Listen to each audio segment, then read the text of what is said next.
Alright, so part 2 of our Conehead series. We're going to take a look at Ramjet here.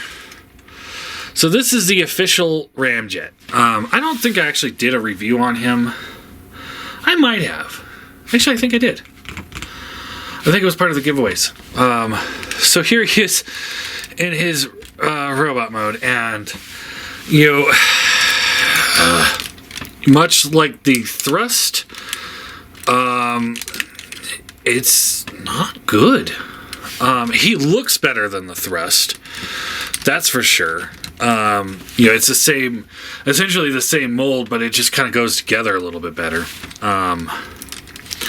So problems I have right off the bat is, the head, it's got this big thing on the back due to the transformation, so his head's got a backpack.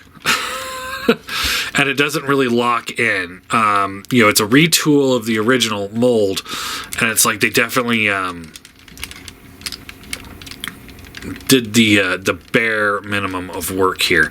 The way they retooled the whole canopy means that this no longer locks into place anywhere, so that's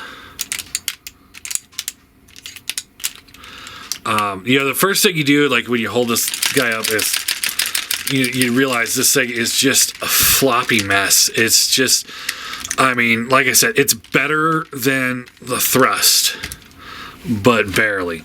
So head is on a ball joint. It's the same articulation, essentially.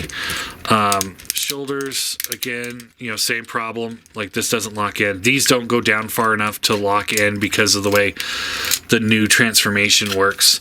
The torso, it doesn't slide up and down as bad as Thrust, but that is actually because of the way they retooled it. It doesn't, I think it hinges out instead of slides up and down. So it's like, at least it won't do that, but the only reason why it doesn't do that is because they redesigned the whole mechanism there. Bicep swivel, double bend elbow, same articulation on the fingers, so ball joint and hinge, ball joint and hinge, ball joint for the thumb. Waist has that little bit of wiggle. It's not articulation, it's just poor assembly, I would say. Hips up to there, and then back to there. It gets gummed up on everything. Bends at the knee, gets gummed up on everything. Toe tilt, all that stuff. I'm not going to focus too much because it's, even though it's the official, and it's got different toolings than the Thrust, because the Thrust is based off MP11 more. The Yes Model Thrust is based more on MP11, whereas this is based on the MP11, but a whole redesign of the whole canopy of the jet. At the end of the day, it's still essentially the same figure that we just looked at. I got really heated on. So, the plus side is,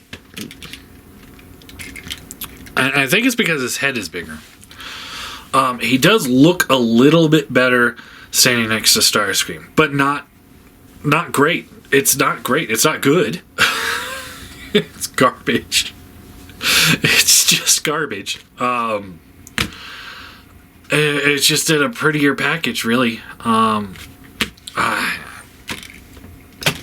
Here's next to Thrust. And for those people that have these guys on their shelves, I'm sorry. I'm sorry. I'm sorry. I'm gonna be ditching these things. These things are crap. Total crap. I said most of the things that I want to say about this mold in the Thrust review.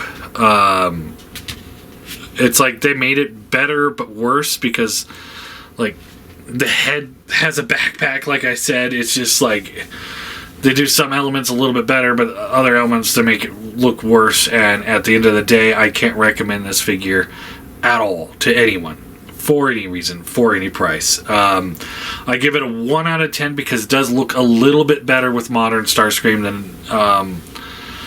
than the Thrust does, but now we're grasping at straws here. So yeah, I'm done. There's nothing else to say.